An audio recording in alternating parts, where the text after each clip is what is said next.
Estamos dialogando con el doctor Augusto Castro.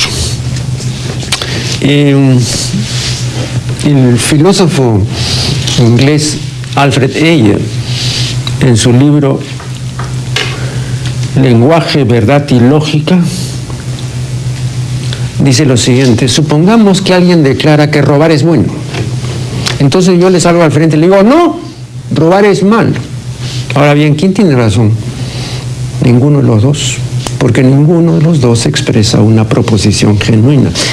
Ayer, como todos los positivistas lógicos y los filósofos científicos y el Círculo de Viena y muchos otros ilustres pensadores, sostienen, todos ellos, que solo hay dos clases de proposiciones genuinas, ¿no es cierto? Las proposiciones llamadas analíticas o tautológicas, todos los solteros no son casados, y las proposiciones sintéticas o informativas. El azufre es amarillo. Pero si yo digo no robes, eso no es verdadero ni falso. Esa es la traducción de un deseo que yo tengo, ¿no? De que no conviene pues que robe por 20 razones, ¿no? Pero eso no es verdad, ni mentira tampoco, pertenece a una esfera lógica diferente. Cuando usted me decía en el intermedio que esto es a priori, ¿podría explicarlo ahora?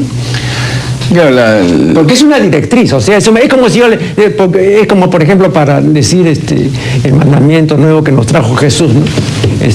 Amaos los unos a los otros, ¿no es cierto? Pero es un mandamiento, esa es una orden. Eso no es verdad ni falsedad, ¿no? Entonces el deseo pues de que amemos los unos a los otros. Por eso es una abolición. La pregunta es sumamente interesante porque el problema es que para juicios de carácter moral, político, etcétera, no puede haber una estructura verdadero o falso. No, porque son justamente juicios lógicos, son juicios que tienen relación con el pensamiento. El problema es práctico. Entonces ahí en la práctica lo verdadero y lo falso es muy complejo y no es el mejor método. Kant decía algo así, ¿no? Los juicios de ciencias son juicios a posteriori, hay que probarlos, ¿no? Hay que determinar la hipótesis y hacer las pruebas y determinar las cosas. Pero en los juicios de carácter moral o político, los juicios siempre son a priori. Kant decía, yo no me puedo sentir obligado a amar porque pueda hacerlo, o porque deba hacerlo. No existe el deber de amar. Y es verdad, no existe el deber de amar. Ah, claro, él lo quería como un imperativo, claro. Pero eso es otra cosa. No, pero yo lo que refiero es, por ejemplo, lo que le decía en el intermedio, la proposición no mentir o no robar, es verdad, como proposición, el sentido pasa a ser un sentido a priori en la medida en que es un indicativo de lo que no hay que hacer. No hay que robar, no hay que mentir. Pero el hecho de que la gente robe, que la gente mienta, que la gente mate, no significa que el principio cae. El principio siempre será decir la verdad, respetar la vida de la gente y respetar sus bienes. Pero hay algunos mandamientos éticos que son evidentemente erróneos, porque la persona que formuló eso no tenía rudimento de psicología. Si yo digo, ama a tu prójimo como a ti mismo, ¿no? Estoy pasando absolutamente por alto el hecho de que el amor no está sujeto a la voluntad, y por lo tanto yo no puedo amar porque quiera hacerlo. Entonces, decir ama a tu prójimo como a ti mismo y todo, ¿no? No depende de mí, ¿no? Es algo que tendrá pues que brotar de mí, tendrá pues un carácter espontáneo, pero yo no puedo amar por orden, ni porque me lo exijan, ¿no? Entonces, ahí por ejemplo, por ese solo hecho es incumplible. Ahí usted es el especialista y no yo. Pero en el tema del amor, etcétera. No, pero no es el tema del amor. En este caso, ¿usted considera que el amor está sujeto a la voluntad? No, pero no creo que tampoco el amor sea una fuerza que va más allá de nuestra capacidad de juicio. De alguna manera uno también toma decisiones, ¿no?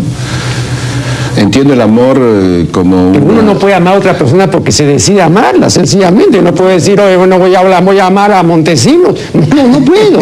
Es que no está sujeto a la voluntad. Pero yo puedo decir, voy a salir de este cuarto porque sí está sujeto a la voluntad. A eso me refiero. Bueno, ese es un tema interesante. El tema de la voluntad. La voluntad creo que tiene como interés una capacidad de acción, una capacidad volitiva. Sí. Por lo tanto, si yo pienso una cosa y no la ejerzo, mi voluntad está ahí detenida. Entonces, ¿cómo podría yo entender el amor? O sea, ¿cómo puedo yo amar sin inyectarle a ese amor algo de voluntad? Sí, pero no por orden, pues no porque no es una obligación, a eso me refiero. En libertad. No, claro, no es una obligación. Por eso digo, muchas de las cosas que son ahora los lugares más comunes se basan en un desconocimiento esencial. Por ejemplo, la democracia es igualitaria. Esto está absolutamente en desacuerdo con lo que nos ha enseñado la ciencia y la teología, según la cual, y esto es evidente, el ser humano no es igualitario. El ser humano, como todos los grandes monos, es jerárquico. Entonces, le es tan natural mandar cuanto natural le es obedecer. Pero no ser igual, porque para eso tiene que hacer un tremendo esfuerzo porque no se siente igual. O es un inferior o es un superior, pero no es igual. Entonces, el ideal democrático, que todos somos iguales y todo, es incumplible también por esta razón, ¿no? Porque no está en nosotros, no nos es natural ser iguales. Yo entendía que la igualdad, por lo menos así lo he entendido, la igualdad jurídica en realidad, porque es la igualdad más importante, la igualdad jurídica se establecía precisamente porque éramos diferentes.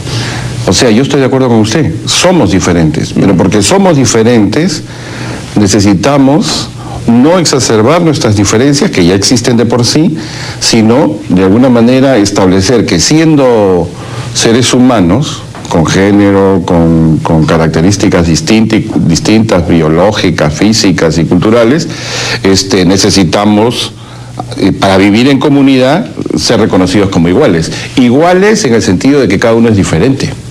Ese es el punto. Hace poco, hace algunos meses estuvo acá el psicólogo Jorge Bruce y me decía que se acaba de publicar en Francia un libro que se titula El odio a la democracia. Porque la gente, me dice Bruce, no quiere ser igual a las demás personas. No son iguales. No, claro que no son, pero no, sentirse iguales y todo, no. Por ejemplo, el pedido de Felipe Pingo, señor, ¿por qué no son de igual valor? ¿No? Entonces eso es gravísimo, pues no, porque no somos tampoco de igual valor. Entonces, si vamos a ser iguales, ahí hay una igualdad que colisiona con el valor que cada uno tiene, que no es una igualdad. Entonces, la idea de igualdad estaba en términos de la referencia de la comunidad. Éramos iguales ante la ley. Ese es el sentido viejo del tema de igualdad o ciudadanía, isonomía, igualdad ante la norma. Hoy día el tema entra en el sentido de una igualdad que reconoce la diferencia. Ese es otro nuevo lugar común que discute las cosas, pero que me parece más oxigenado, porque finalmente trata de negociar la idea de que somos diferentes con la necesidad de que también somos iguales, en un sentido. Este es un problema complejo, pero que tiene dos ángulos, pues parece un poco el problema del huevo y la gallina en un sentido, ¿no? Pero es cierto que no basta decir... Bueno, hay jerarquías diferentes, o sea, claro, uno manda, el otro obedece, pero aunque los dos fuésemos... eso no es natural, uno que manda y otro que obedece, eso es natural en la especie. Ya. Pero en el caso de que... Para lo otro que usted dice, hay que hacer un esfuerzo, Bueno. Lo podemos hacer, por supuesto, pero digamos... Bueno, ese esfuerzo es el que se demanda también para amar y que se demanda para otras cosas. Claro. Pero eso es parte de la actividad humana más interesante, ¿no? Claro, bueno, como ustedes ven, estimados televidentes, hay mucho pan que rebanar, ¿no? Los temas y los asuntos son múltiples y ventilarlos aquí pues en 40 o 50 minutos no es fácil. Es un placer tener como interlocutor a una persona culta y de rápido, ¿no? Acceso a todas las justas respuestas. De modo que muchísimas gracias al doctor Augusto Castro por esta valiosa contribución, que después de esta última pausa vendrá la correspondiente despedida.